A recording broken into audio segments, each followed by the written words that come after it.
Eh bien, merci ici au directeur du festival, merci à l'Institut français, merci aussi à la Cinémathèque française, dont je fais partie du conseil scientifique, et merci aussi à la Cinémathèque royale de Belgique, c'est dans mon pays, pour laquelle nous restaurons de nombreux longs métrages. Alors moi, je vais immédiatement et le plus rapidement possible vous rappeler les recommandations de la FIAF. Si je parle trop vite, les traducteurs devraient me faire signe pour que je parle moins vite. Donc j'espère que ça fonctionne. Je vais commencer par rappeler les recommandations de la FIAF et de l'UNESCO par rapport à la restauration des sons. Et cet exposé est parfaitement complémentaire de celui que nous venons d'entendre. Alors on peut lire que la conservation de l'héritage du spectacle cinématographique, de l'expérience cinéma, passe obligatoirement par la collection de tous les équipements et principalement ceux conçus pour la reproduction des images et des sons. Et donc, selon les recommandations de l'UNESCO et de la FIAF, les restaurations des œuvres ne peuvent être menées à bien si elles ne sont pas préalablement redécouvertes dans leur forme et format d'origine. Ça, c'est quelque chose d'important. Comment peut-on aujourd'hui restaurer un son? Nous allons parler que du son, en ce qui me concerne en tout cas. Comment peut-on restaurer un son si nous n'avons aucune idée de ce que l'on entendait à l'époque de la sortie du film, à l'époque où le producteur et à l'époque où le réalisateur contrôlaient la qualité du son? Eh bien, à cette fin, ça, on n'a pas le temps aujourd'hui. Voilà. À cette fin, j'ai fondé, il y a une cinquantaine d'années, en Belgique, et oui, on vieillit, j'avais 17-18 ans, quand j'ai décidé de créer en Belgique un centre d'études et de recherche sur l'évolution de l'image et du son au cinéma. Pourquoi? Parce que je faisais des études d'électronicien, je m'intéressais au son cinéma, et il était impossible de faire des études supérieures. J'en ai faites en télévision industrielle, donc je suis ingénieur en télévision industrielle, et ça va me servir pour fabriquer des scanners haute résolution, on en reparlera tout à l'heure. Mais donc j'ai décidé de me lancer dans l'étude des nombreux systèmes sonores au cinéma, et malheureusement, on n'enseignait pas cela dans les écoles supérieures. Et je suis devenu un des premiers professeurs en Belgique à enseigner ce type de matière. J'ai donc créé un centre d'études et de recherche. Pour cela, il fallait un auditorium, une salle de projection, des équipements cinématographiques standardisés permettant de faire des études correctes de l'évolution de l'image et du son. Il fallait aussi une collection de films. Et je suis le directeur de la 3e cinémathèque en Belgique. C'est la cinémathèque de Cinévolution, elle est officielle. N'ayez crainte, je ne fais pas d'ombre à la Cinémathèque royale, je ne recevais des distributeurs que des copies abîmées, incomplètes. Je n'ai donc pas dans mes collections des films qui manqueraient à la Cinémathèque royale. Ce n'était pas notre objectif. Notre but était de posséder des films afin de pouvoir faire une étude sérieuse par rapport à l'évolution du son. Alors, cette conférence va se décliner en 3 points principaux et par une conclusion. Alors, tout d'abord, l'histoire des systèmes sonores introduits dans l'exploitation. Alors, on n'a pas beaucoup le temps. Il nous faudrait presque un cours pour comprendre la situation. Mais pour bien comprendre les différents systèmes qui ont été introduits dans l'exploitation, il faut absolument s'intéresser à l'histoire économique du cinéma. Comprendre comment les grands trusts de l'électricité ont été impliqués dans l'industrie du cinéma. Alors, il y a eu énormément de collaborations entre des inventeurs et l'industrie du cinéma. Je prends un seul exemple, celui de la Western Electric et de la RCA. Alors, on peut voir que la Western Electric, en 1926-27, avait le monopole de la situation et enregistrait, via leur filiale, pour toutes les majors qui avaient signé des contrats d'exclusivité. Et vous allez comprendre dans quelques instants l'importance de ce que je suis en train de vous dire. Alors, nous savons que la RCA, d'autre part, développait un procédé. Ils arrivent trop tard dans l'industrie. Le marché était pris par la Western Electric, et donc la RCA crée de toutes pièces la RKO pour vendre ces systèmes. Et donc la RCA n'utilise son procédé que pour la RKO. Vous allez très vite comprendre le gros problème. Après le crash boursier, Rockefeller, qui fait l'acquisition de la Chase National Bank, finance à la fois la RCA et à la fois la Western Electric et refuse qu'il y ait concurrence entre la Western et la RCA. Alors, voyons les raisons pour lesquelles je vous parle de cela. On n'a malheureusement pas le temps. Je vais donc accélérer les choses et je vais vous montrer qu'à la Vitaphone, par exemple, les premiers films, comme on en a parlé précédemment, utilisaient dans un premier temps des disques. Dans un deuxième temps, la Vitaphone, qui est une société subsidiaire de la Warner, enregistre aussi en densité variable. Et dans un troisième temps, les films ne seront distribués qu'en densité variable. Jusque-là, il n'y a pas de problème. Les problèmes commencent ici. Dans les cinémathèques, dans les centres d'archivage, on va aujourd'hui lire les sons qui appartiennent à toute l'histoire du cinéma. J'ai recensé au centre d'études à Mons 101 systèmes différents. 101, vous imaginez la complexité pour les archéologues du cinéma? Alors, qu'est-ce qui se passe-t-il quand dans une cinémathèque on découvre ces deux photogrammes? Vous vous dites, tout est normal. Voici un film Warner qui est produit par sa société subsidiaire Vitaphone avec une piste optique. Tout va bien? Mais non, tout ne va pas bien. Il y a un gros problème. Cette piste optique, ce n'est pas une piste Vitaphone, ce n'est pas une piste Western Electric, c'est un enregistrement RCA. Un enregistrement RCA, mais ils sont en concurrence avec la Western Electric. Ils ne sont plus en concurrence avec la Western Electric depuis les accords de Paris. Depuis les accords de Paris en 1930, la RCA pouvait aussi enregistrer pour différentes autres majors. La RKO, mais aussi Warner. Donc, le photogramme que nous venons de voir est normal. Attendez un petit instant, je vous le remontre. Voilà. Donc, ce photogramme, qui semble anormal, ne peut être compris que si on a eu une sérieuse formation en histoire économique du cinéma. Sinon, on ne comprend pas pourquoi il y a un enregistrement RCA sur un film Vitaphone. Alors, pour pouvoir lire ce son comme à l'époque, on se réfère à la date, je ne sais pas la lire d'ici, et quand on a la date du film, on prend notre tableau, le voici. Supposons que ce soit un film de 1950, eh bien, comment le lire? Quelles sont les caractéristiques de reproduction en 1950? Attendez un petit instant. En 1950, on doit lire le son. Voilà, reproduction curve. Ce sont les courbes académies dont mon prédécesseur vous a parlé. Eh bien, il y a eu 4 étapes différentes dans les caractéristiques académies. Mais il y a une vingtaine de familles de courbes académies. Il n'y a pas une courbe académie. Nous allons voir dans l'exposé que chaque modèle de haut-parleur a sa courbe académie. Lorsque l'on dit qu'il y a une courbe de reproduction, si on change de haut-parleur derrière l'écran, cette courbe n'a plus de sens. Et donc, l'Academy of Motion Picture Art and Sciences, dont je fais d'ailleurs partie, ont défini des familles de courbes académies par rapport à des modèles de haut-parleurs. C'est donc un peu plus compliqué que ça n'en a l'air. Ok, c'est un film de 1952, par exemple. Nous devons utiliser la courbe académie OAM3. Ok, jusque-là, tout va bien. Sans une étude préalable, on ne sait pas comment lire le son. Et nous verrons dans quelques instants que cette courbe académie ne suffit pas. On a identifié le son du film, on a identifié la caractéristique, elle a été conçue pour un type de haut-parleur. Et nous verrons que si on utilise des haut-parleurs JBL modernes, ça ne fonctionne plus. Comment, dans un centre de restauration, tenir compte de ce problème? Eh bien, je me rends compte que je n'aurai jamais le temps de vous expliquer tout ça. Ça va être une catastrophe. Alors, si je vois ici ce film en Vitaphone, on voit bien que c'est une société subsidiaire de la Warner. Pourquoi une société subsidiaire en cas de désastre financier à la Vitaphone? Cela n'affecte pas l'économie, la situation économique de la Warner. C'est un autre sujet. Mais qu'est-ce que je constate ici? Que la piste optique est une piste double bilatérale.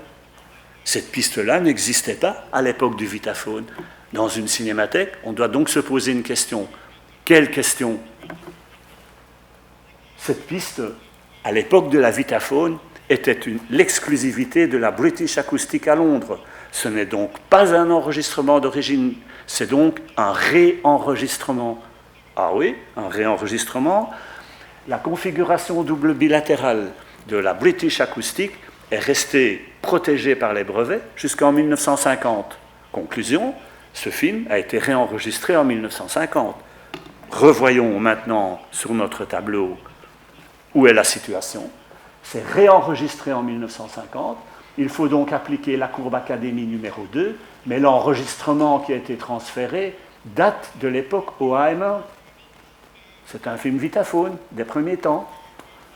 Est-ce que dans ce transfert, est-ce qu'on a tenu compte des variations de courbe ou non? Comment le savoir? Grâce à l'analyse spectrale du son. Et vous voyez que identifier un film sans connaître l'histoire et l'évolution du son au cinéma, c'est rigoureusement impossible. Alors, je vous dis d'emblée, il y a deux philosophies. Une première philosophie, soit vous êtes un archéologue du cinéma et vous savez identifier le film, soit vous ne connaissez pas cette histoire, vous lisez le film et vous faites ce que vous pouvez. Le son n'est pas bon, on va trafiquer, pas de problème, et on peut faire un très bon son, mais on ne sait pas ce que l'on fait. C'est exactement comme si, dans une cinémathèque, on resterait des films muets teintés en rouge, en jaune, en vert, et qu'on se dit « Ah, c'est du rouge, quel rouge ?» Pas d'importance, on va trouver un beau rouge. « Ah, le plan suivant est en jaune. Quel jaune ?» On va trouver un beau jaune-orange, c'est bien. Et on va faire comme dans les dernières images de mon prédécesseur, on va restaurer une tour qui ne ressemblera pas du tout à l'originel. Et donc il faut absolument recourir à l'étude avant de prendre des décisions. Et l'histoire est immensément complexe. Attendez, petit instant. Voilà, j'ai ici, voilà par exemple l'évolution du son numérique, quand datent les systèmes numériques. Et je peux vous dire que dans notre centre de restauration, nous avons plus de 70 systèmes opérationnels.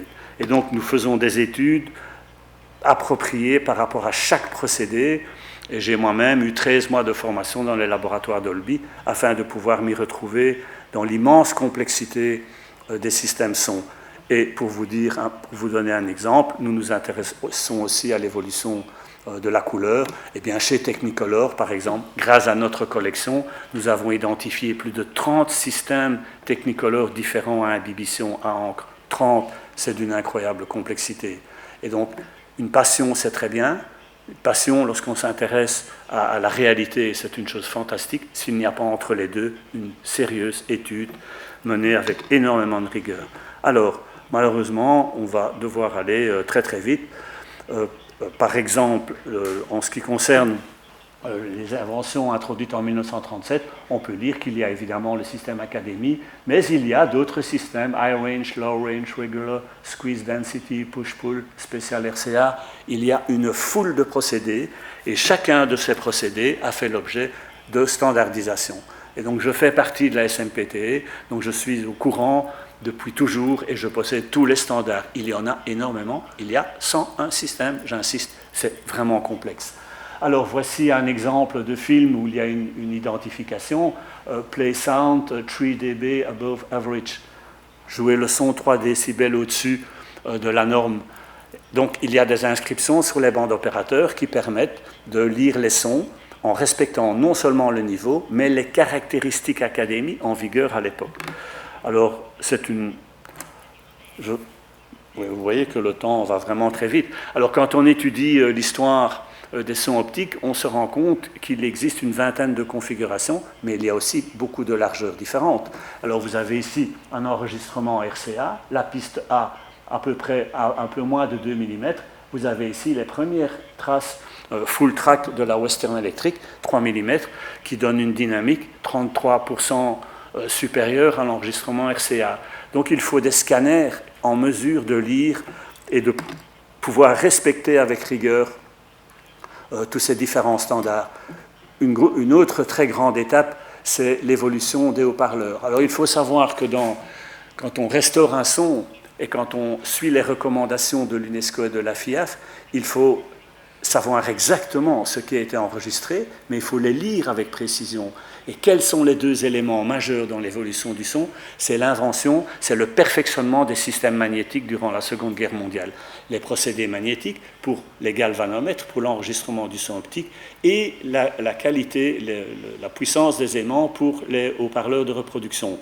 Alors, nous avons une collection vraiment importante de matériel audio. Voici donc les conséquences de la Seconde Guerre mondiale. Amélioration de la qualité du son grâce aux light valves, amélioration de la qualité du son grâce aux haut-parleurs. L'évolution est rapide, comme vous le savez, et très rapidement, cela va donner naissance à un standard. Vous avez ici une collection de Voice of the Theatre, qui est le standard d'écoute, et cela court de la Seconde Guerre mondiale à l'arrivée des haut-parleurs JBL aujourd'hui. Inutile de vous dire que dans notre auditorium de restauration, avant de restaurer un son, nous écoutons les sons avec les moyens d'origine. Qu'est-ce que l'on entendait exactement en 1947 ? Qu'est-ce que l'on entendait exactement en 1937 ? Pour cela, il faut une chaîne complète d'époque, les amplificateurs à tube par exemple, les haut-parleurs d'époque, un écran standardisé, nous écoutons le son dans sa forme originelle et notre ingénieur du son prend la décision de transférer vers des écoutes modernes. Sinon, si vous croyez entendre un son d'origine en scannant un son et en l'écoutant sur des moniteurs de studio, vous êtes complètement à côté de la réalité. Et donc nous nous opposons à cela. Mais encore une fois, c'est une question de philosophie. Ma philosophie est celle d'un archéologue, j'écoute à l'originel et après je prends une décision. Mais si je n'ai pas cette écoute, on se trompe, et croyez-moi, parfois dans des proportions considérables. On parlait des courbes académiques tout à l'heure, eh bien, on n'a pas le temps d'en parler, de les décrire toutes, il y en a une vingtaine. Hein. Donc ce n'est pas une courbe académique, c'est une famille de courbes. Et on a ici, par exemple, une courbe qui est définie pour une série de haut-parleurs Altec. Elle ne convient pas pour des haut-parleurs RCA. Si un jour j'ai l'occasion de revenir ici vous reparler de cela, je vous montrerai ces différentes familles pour vous prouver qu'une courbe académique, sans son haut-parleur complémentaire, n'a pas de sens, évidemment. Vous entendez tout, sauf la raison pour laquelle cette courbe a été introduite. Et donc, nous... Ah, j'ai un petit blocage, non. Alors, on a parlé du son magnétique tout à l'heure. On n'a pas le temps, malheureusement, d'approfondir la question, mais lorsque l'on étudie l'histoire, eh bien, il faut aussi étudier l'histoire des films en 4 pistes magnétiques. Mon prédécesseur vous en a parlé. Mais les normes magnétiques ont été modifiées 4 fois.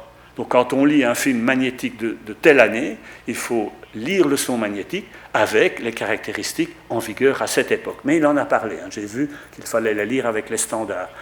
Mais on ne connaît pas tous les standards. J'ai eu beaucoup de mal à trouver les standards français, par exemple. La France ne voulait pas les normes américaines ni les normes européennes. Eh bien, grâce à mes bonnes relations avec la CST, la Commission supérieure technique du cinéma à Paris, j'ai les normes françaises. Et j'en ai eu besoin pour restaurer des films pour le CNC à Paris. Alors, voilà. Alors, le perspectin, on n'a malheureusement pas le temps d'en parler. Il existe une multitude de systèmes qui ont été introduits dans l'exploitation et qui ont très rapidement disparu. Le Comtrack, le Vistasonic Sound, le Colortech de John Mosley. Nous avons des scanners pour lire tout ça, mais on ne les emploie pas beaucoup. Alors, très rapidement, vous me dites quand je dois arrêter. Méthode d'identification des copies. Alors, regardez, moi j'ai fabriqué cela. J'ai fabriqué des bacs à lumière avec les collections de morceaux de pellicule qui prouvent l'existence de tous ces procédés. Et ça a été fabriqué à la demande de la Cinémathèque suisse. Et donc, j'en ai aussi chez moi, dans mon propre centre, mais nous fabriquons, comme aide à l'identification pour les chercheurs, pour l'enseignement, nous fabriquons des bacs comme ça, à lumière, avec la preuve de l'existence de ces nombreux systèmes. Pour la Cinémathèque suisse, nous avons 350 morceaux de pellicule dans des normes différentes. 350. Il faut les connaître. Comment voulez-vous, après, prendre une décision pour la restauration si vous n'avez pas la preuve de l'existence de ces nombreux systèmes? Voilà. Alors ça tire du monde, tant pis. Alors ça c'est le hall d'entrée de mon centre de restauration. Et nous fabriquons pour les centres de restauration, comme aide à l'identification, nous fabriquons aussi ce type d'appareil. Alors, voici un petit aperçu de ce que l'on peut trouver. Des pistes à densité variable, des pistes des white track mais bleu, des squeeze density. Ici c'est du multitrack, hein, il y a 14 piste, je pense qu'on ne le voit pas très bien. Il y a parfois des choses un peu curieuses, comme ici. Il y a du Perspecta Sound, il y a le système RP. Et en fait, il y a un système ici à 3 pistes. Voilà, donc il y a énormément de systèmes. Je voudrais en montrer un ou plusieurs qui posent particulièrement des problèmes. Ici, nous avons un Mickey Mouse en RCA. Oui, là, on ne voit pas très bien, mais voilà, nous avons un Mickey Mouse en RCA High Fidelity avec une piste double bilatérale. C'est forcément un réenregistrement du temps de la RCA High Fidelity. Ce type de configuration n'existait pas. Donc, encore une fois, il faut recourir à l'étude pour cela. Lorsque l'on a des pistes ici à 12 pistes bilatérales, pour lire un système à 12 pistes bilatérales, si vous utilisez un scanner moderne, à la mode, si vous utilisez un scanner recourant à un faisceau laser ou à des CCD, à chaque transition entre une zone opaque et une zone transparente, vous introduisez une erreur. Et donc, si vous avez une piste à 12 pistes, vous avez 24 zones de transition où le scanner introduit une erreur. Cette erreur, ce sont des artefacts. Comment faire la différence entre un artefact et le son d'origine? C'est difficile. Si vous avez un son de 1930, vous vous dites, j'ai scanné mon film, c'est la qualité des sons de 1930. Eh bien, nous avons, depuis 1992, entamé des recherches avec l'université, avec la section numérique de l'Université de Bruxelles. Nous avons analysé les différents scanners que l'on trouve sur le marché. Le seul scanner qui n'introduit pas d'artefact et qui garantit une fidélité totale du son optique, ce sont des scanners haute résolution analogiques. Dès que vous recourez à un laser, dès que vous recourez à un CCD, j'insiste, à chaque transition, vous introduisez une erreur. Et lorsqu'il n'y a que 2 ou 3 transitions, c'est tout à fait acceptable. À partir d'un certain moment, ça ne fonctionne plus. Comment le savoir? En comparant. Et donc, nous menons ce type d'études et de recherches avec vraiment beaucoup de rigueur. Le temps passe, hein, tant pis, je vais vite. Comment identifier tous ces films? Eh bien, souvent, c'est indiqué dans les amorces d'origine, hein, Perspecta Track. Eh bien, vous pouvez le lire. Ah, j'ai rien fait. Rien fait. Je parle peut-être trop. Bon, donc il y a une section prévue pour l'identification. Qu'est-ce que c'est que le Perspecta? Oui, je ne sais pas, il se met en automatique. Mais comment aussi s'y retrouver dans les nombreux systèmes magnétiques? Eh bien, il existe des films cinémascope en 2,66/1 qui étaient projetés en double bande, les 3 premiers films en scope notamment. La première solution de la Fox, c'était 3 pistes magnétiques qu'on n'aperçoit pas très bien ici, au format 2,55. Et c'est après avoir standardisé ceci que la Fox a rajouté une 4e piste. Et donc la piste est plus étroite. Ça a posé des problèmes au niveau des standards, parce que le standard pour le 3 pistes avait été défini. Bref, la Fox a dû trouver une solution. Malheureusement, elle n'est pas très bonne. La 4e piste, qui est la piste d'ambiance, la piste de surround, introduit beaucoup de souffle. Et il y a une fréquence pilote de 12 000 Hz qui pose aussi des problèmes. Aujourd'hui, avec les outils de la restauration, on peut bien évidemment tenir compte de tout cela. On a parlé rapidement de l'image. Eh bien là, on est en 2,55/1. Là, on a une copie en mag optique, magnétique et optique. Ici, on a une copie optique en 2,35/1. Et le standard sera remodifié en 1977 en 2,39/1, avec même 2 normes différentes. Donc vous voyez que par rapport à l'image, c'est complexe aussi. Il y a eu une foule de procédés comme le Sensurand, ce n'est pas très intéressant pour nous. Il y a eu l'apparition des scanners recourant au CCD. Et donc j'ai fait partie d'un groupe de chercheurs américains sous la direction de John Mosley à l'époque, et c'est ce qui a donné naissance à un système d'analyse moderne, le système COPS, qu'on utilise encore aujourd'hui. Alors, ce système permettait d'analyser des pistes aussi complexes que cela. Alors, j'ai les prototypes dans mon laboratoire, mais le résultat final n'était pas du tout satisfaisant et ils sont aujourd'hui collectionnés dans un autre lieu.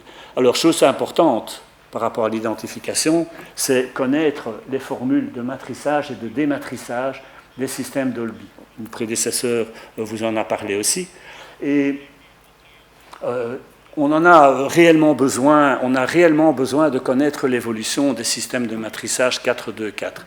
Et donc sur les pistes Dolby, il y a 2 pistes, left total, right total. En fait, c'est un matrissage de 4 à 5 sources, mais les systèmes de matrissage et de dématrissage ont évolué aussi. Alors c'est grâce à ma collaboration avec le laboratoire Dolby que je les possède tous. Alors nous avons restauré pour la Cinémathèque Royale le film Dance de Stijn-Koning, c'est un film de 1992. Eh bien nous avons utilisé le dématrisseur en vigueur à l'époque afin de retrouver avec certitude le système originel de 1992. Qu'est-ce que le réalisateur a entendu en 1992? Nous répondons à cette question. Mais il n'y a pas que le dématrisseur. Il faut aussi les haut-parleurs de référence de l'époque. Et donc, nous utilisons chaque fois une chaîne complète garantissant à la cinémathèque un transfert rigoureux. Et nous avons tous les dématrisseurs qui ont été fabriqués par Dolby. Alors, quand je demande à Dolby, mais pourquoi vous ne le dites pas? On garde l'information secrète. Tous les 5 ou 10 ans, chaque fois qu'on vend des nouveaux équipements, on améliore les dématrisseurs et on n'en parle à personne. Sinon, ça pose problème. Alors, nous les avons tous étudiés. Et croyez-moi, il y a de grandes différences. Encore une fois, soit on a la philosophie de vouloir conserver dans la forme originelle, soit on se dit, on s'en fiche de ton dématrisseur et on va respatialiser comme on veut. C'est possible. Et nous allons voir que nous avons dû, dans un cas, enfreindre la règle de l'UNESCO et de... Alors ici, en magnétique 70 mm, il y a aussi énormément de systèmes. Je ne sais pas si l'animation fonctionne. Non, l'animation ne fonctionne pas.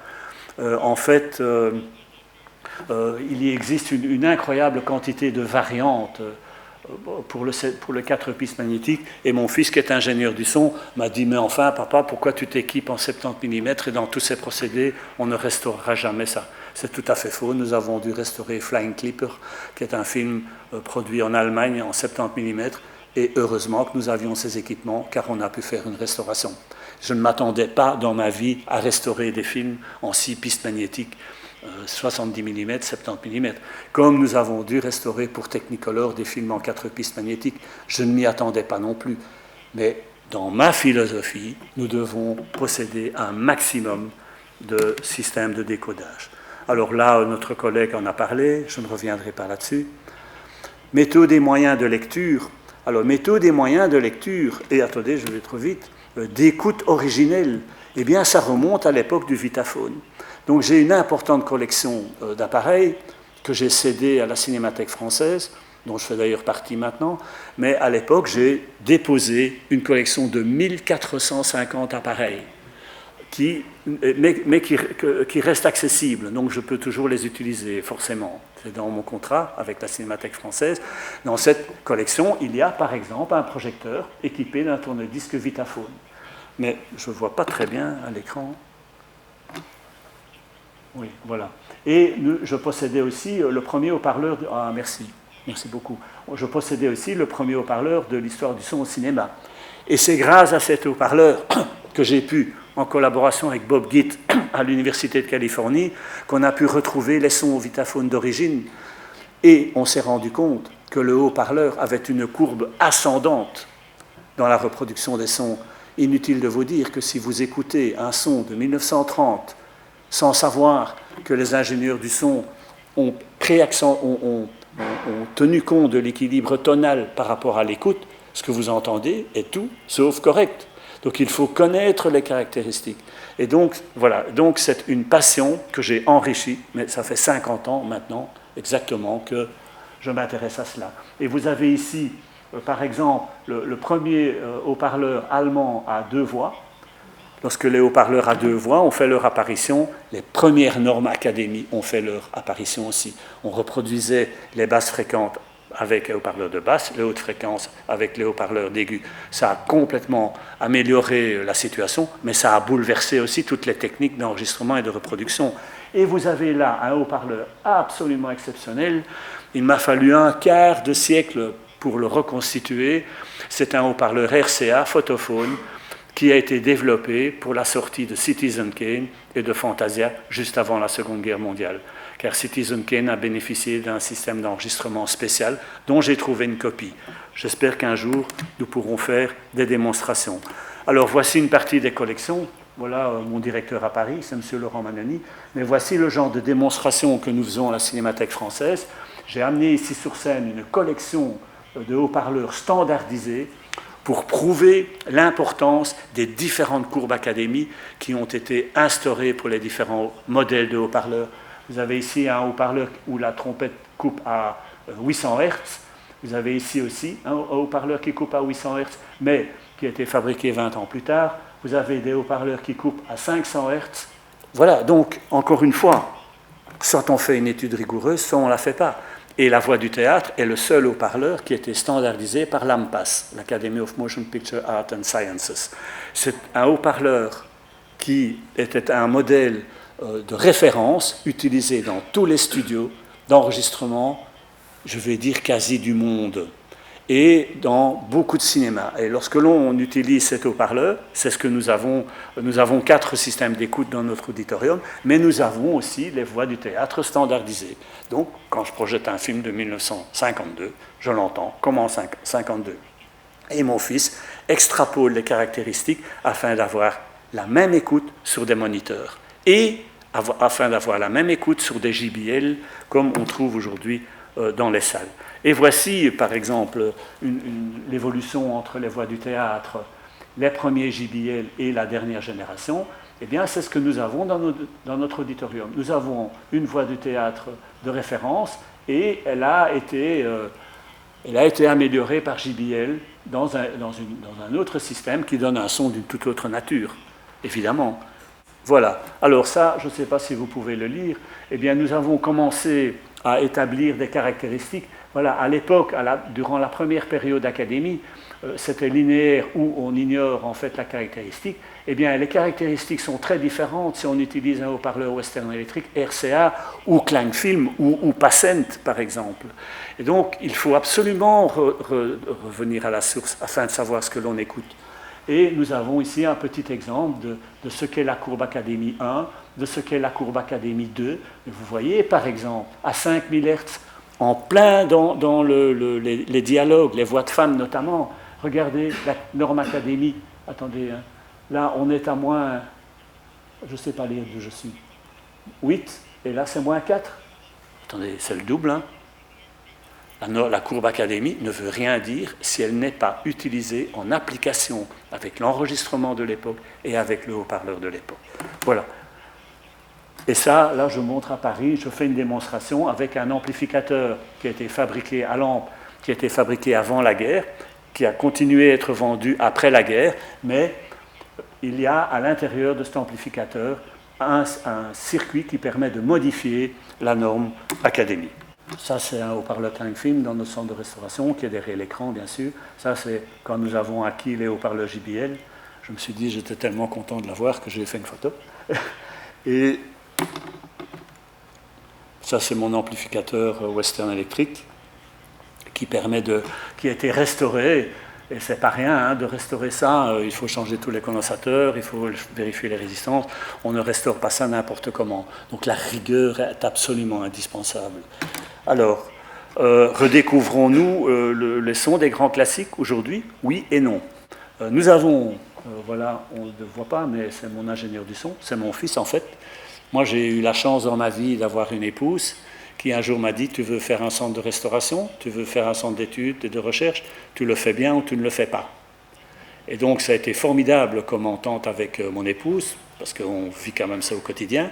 Et mon fils n'a pas traîné à devenir ingénieur du son. Vous imaginez le mélange détonnant, une épouse qui est pour la recherche, et donc pas de conflit familial, c'est quand même important, et un enfant qui devient ingénieur du son, c'est merveilleux.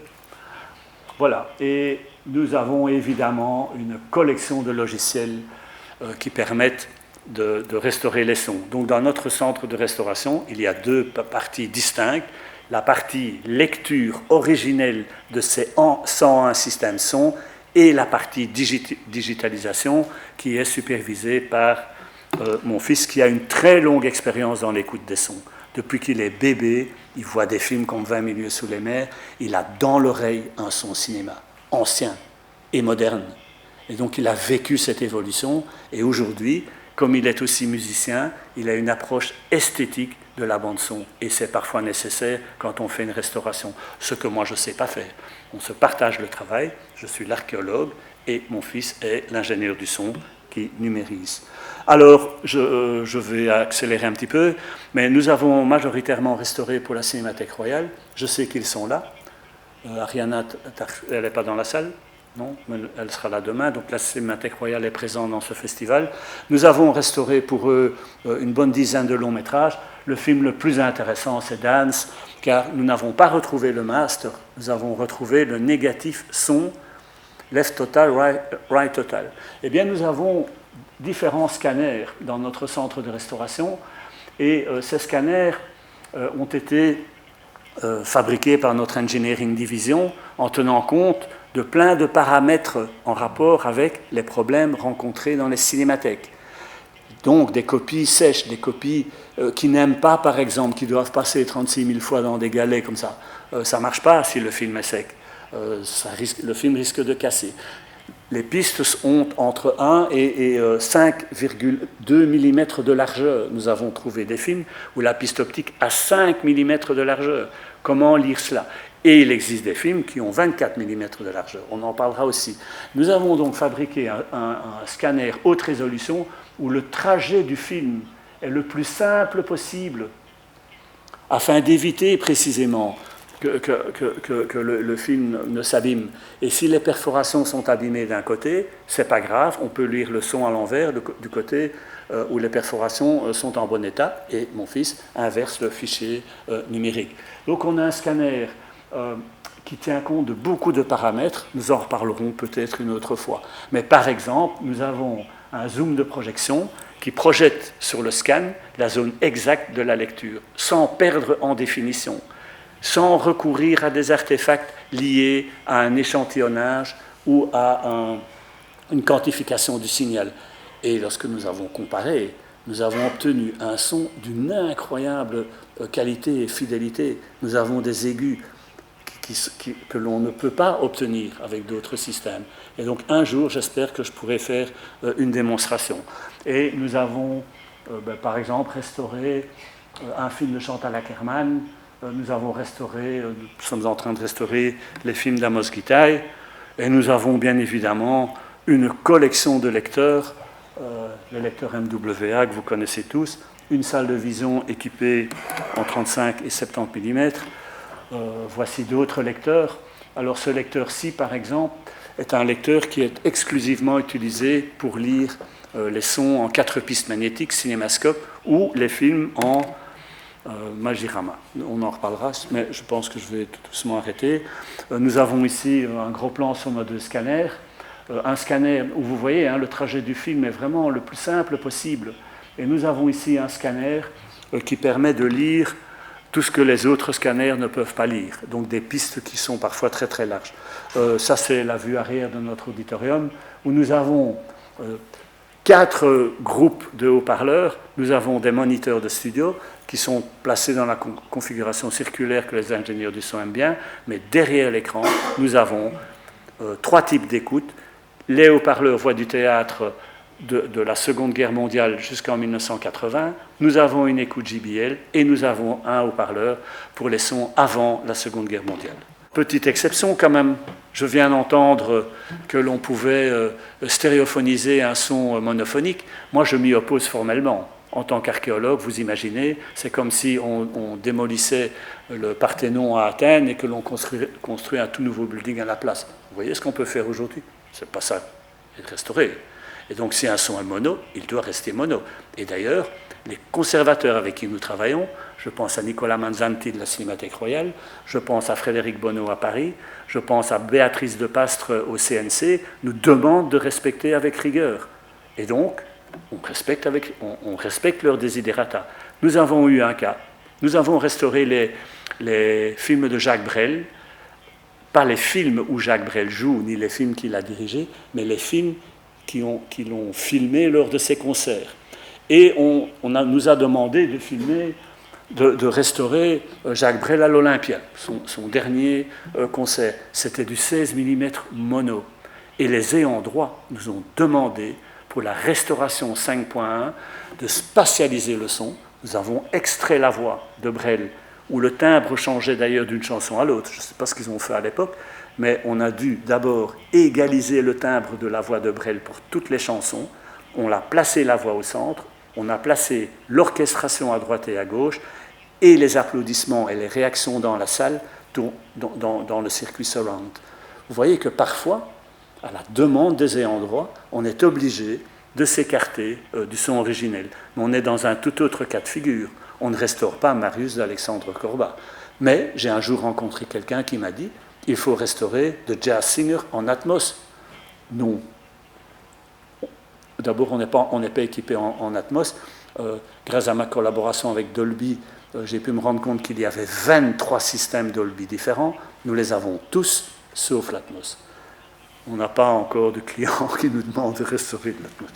Mais voilà, donc pour le film de Brel, nous avons dû faire exception. Le studio est parfois utilisé à d'autres fins, comme vous le voyez ici.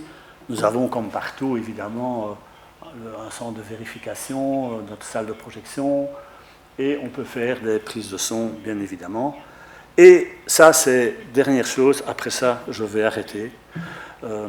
On a eu, à la demande de la Cinémathèque française, on a eu un film en Gaumont Petersen Poulsen. Voilà. Le son occupe toute la largeur de la piste. Ça tournait en double bande avec l'image. C'est un cas particulier. Eh bien, nous avons fabriqué, notre engineering division a fabriqué un scanner pour lire ça. Un scanner avec lequel nous avons eu beaucoup de problèmes. Vous avez par exemple ici une piste qui déborde. La vraie largeur à cet endroit-ci dépasserait, et donc on ne voit pas les crêtes de modulation aussi. Ce qu'on dit là, c'est un code-barre. Un code-barre, c'est presque une onde carrée. Une onde carrée génère des séries de Fourier. Et donc j'ai aussi une formation de mathématicien, heureusement, sinon je n'aurais pas pu fabriquer des scanners. Et donc quand on a affaire à ce type de piste, on introduit tellement de distorsion dans le son qu'il devient inaudible. Eh bien, nous avons fabriqué un antisaturateur optique et nous avons pu sauver le film. On a pu le lire avec une qualité qui vous surprendrait. Alors, il y a plein d'autres cas. Voici une piste push-pull. Voici une piste à densité variable fortement abîmée. Eh bien, voilà, ça c'est un film que nous avons dû restaurer pour la Cinémathèque française qui ne passait pas du tout sur un scanner normal. C'était la catastrophe. On devinait un son au travers d'une incroyable quantité de bruit. Eh bien, nous avons fabriqué un logiciel spécial pour lire ça. Alors, tout d'abord, on ne va pas lire cette zone griffée, donc on l'oublie. Et on va diviser cette zone-ci en sections. En comparant le contenu spectral des sections, on va retrouver le son grâce aux informations que l'on retrouve dans chaque échantillon, que l'on va opposer aux griffes, aux taches de moisie, etc., qui, elles, ne sont pas, que l'on ne retrouve pas dans le contenu spectral de chaque échantillon. Donc, tout ce que l'on retrouve dans le contenu, c'est le son. Tout ce qui est différent, ce sont les bruits qu'on supprime en les introduisant en opposition de phase. Donc, vous voyez, alors, lorsqu'on a des pistes, voilà, ça, c'est un son qu'on a dû restaurer pour la Suisse, qui ne passe pas du tout sur un scanner conventionnel. Et donc, nous avons mis au point des logiciels pour lire cela. Et vous voyez, mais c'est un film de 1930. Et quand, après ça, j'arrête. Et quand nous avons restauré un film pour la Suisse, ils nous ont dit, monsieur, votre son est trop bon, il est trop clean. C'était pas comme ça en 1930. On leur a dit, mais si. Ils ne nous ont pas cru. 4 personnes de la Cinémathèque suisse sont venues passer 3 jours au centre de restauration, qui est aussi un centre d'études et de recherche. Et on leur a fait écouter le son comme en 1930, avec un amplificateur à lampe, avec un haut-parleur qui coupe tout à 7000, qui ne reproduit rien du tout en dessous de 150. Mais on aurait pu le faire électroniquement. Je refuse cette approche. Nous avons restauré un amplificateur, nous avons restauré un haut-parleur, on ne triche pas, on écoute comme en 30. Et à la Cinémathèque suisse, ils se sont dit, c'est incroyable, on n'a jamais entendu un son aussi clair. Évidemment, il n'y a pas la courbe académique, c'était linéaire à l'époque. Il n'y avait pas de souffle, le haut-parleur ne le reproduit pas, le son était La tonalité était parfaitement équilibrée et nous avons eu l'affaire et nous sommes en train de restaurer d'autres films pour eux. Mais ils ne m'ont pas cru. Donc ils ont voulu l'écouter. Voilà, c'est pour vous dire que revenir à l'originel, c'est quand même intéressant. Et par exemple, au CNC, ils ont découvert un film Magirama d'Abel Gans en 2 pistes magnétiques. Eh bien, nous avons aussi un centre de documentation qui comprend à peu près 1 million de pages de documents techniques en rapport avec le sujet. J'ai bien dit 1 million de pages. Cette documentation, je l'ai déposée à la Cinémathèque française, c'est Laurent Manoni qui est aujourd'hui en possession de ça. Mais c'est grâce à cela, allez, j'arrête en 30 secondes, c'est grâce à cette documentation que j'ai non seulement découvert cela, et c'est grâce aussi à peut-être une approche un peu curieuse. Je collectionne les têtes magnétiques depuis 50 ans. Il y en a qui collectionnent, je ne sais pas, toutes sortes de choses. Et c'est grâce à cette collection que j'ai pu lire des sons comme le Magirama en 2 pistes qui datent de 1956. C'est grâce à un contact privilégié avec la Commission supérieure technique à Paris que j'avais les normes de reproduction. Et donc, ensemble, nous avons utilisé une machine où nous avons modifié la tête de lecture. Je n'ai pas fabriqué un bloc pour la MWA ou pour la machine Westrex. Nous avons 17 machines. Et donc, je peux consacrer une machine pour lire les cas particuliers. Machine qui, évidemment, est time-codée, vous pensez bien. Eh bien, nous avons ainsi restauré le Magirama et nous en sommes très fiers. C'est un film en 3 bandes. Et oui, nous en sommes très fiers parce que nous avons retrouvé le son qu'Abel Gans a entendu en 1956, qui reprenait des morceaux de son film J'accuse de 1936. Donc vous imaginez si vous faites une erreur, vous cumulez les erreurs. Et donc c'est grâce à l'étude des standards français de 1936, qui ne sont pas les standards américains. C'est grâce à l'étude des standards magnétiques, qui utilisent la caractéristique de 50 microsecondes au lieu de 35, 70 ou 3180. Mais c'est grâce à la connaissance cumulée de toutes ces informations que l'on se rapproche du son originel. Eh bien, c'est notre philosophie. Je vais arrêter, hein, parce que sinon j'en ai encore pour... voilà, Citizen Kane a aussi bénéficié d'un son spécial. Voilà, il existe une foule de systèmes... L'homme qui en savait trop, nous avons découvert une copie stéréophonique pour des raisons que j'ignore. Le film vient d'être restauré par Universal, ils ont racheté les droits de la Paramount pour ce film. Et le film a été restauré en mono. Nous avons une copie à 5 canaux avant. Alors pourquoi les Américains ne l'ont pas restauré en son stéréo? Je n'en sais rien. Mais croyez-moi, lorsque l'on est dans l'Albert Hall et que Bernard Herrmann dirige une chorale avec plus de 100 chanteurs avec un orchestre symphonique, on a un son extraordinaire, complètement perdu aujourd'hui. J'en sais rien. Si vous ne me croyez pas, j'ai une copie d'origine. On pourrait d'ailleurs faire un jour une projection ici. Voilà, et ça, ce serait un événement. Mais j'ai déjà fait cette projection à Paris et à Bologne. Voilà, parce qu'il y a trop de choses. Voilà, je vois ici Ultra Stéréo. Eh bien, on a parlé tout à l'heure des pistes left total, right total avec un encodage bien précis Dolby. Chez Ultra Stéréo, ils ont d'autres types de dématrisseurs. Et donc, voilà, je collectionne les caractéristiques aussi. Et donc, si demain, on doit restaurer un film enregistré en Ultra Stéréo, à la demande de l'ayant droit, on peut le faire en respectant les décodeurs ultra stéréo de l'époque. Ouais, bon, j'arrête. Merci pour votre attention.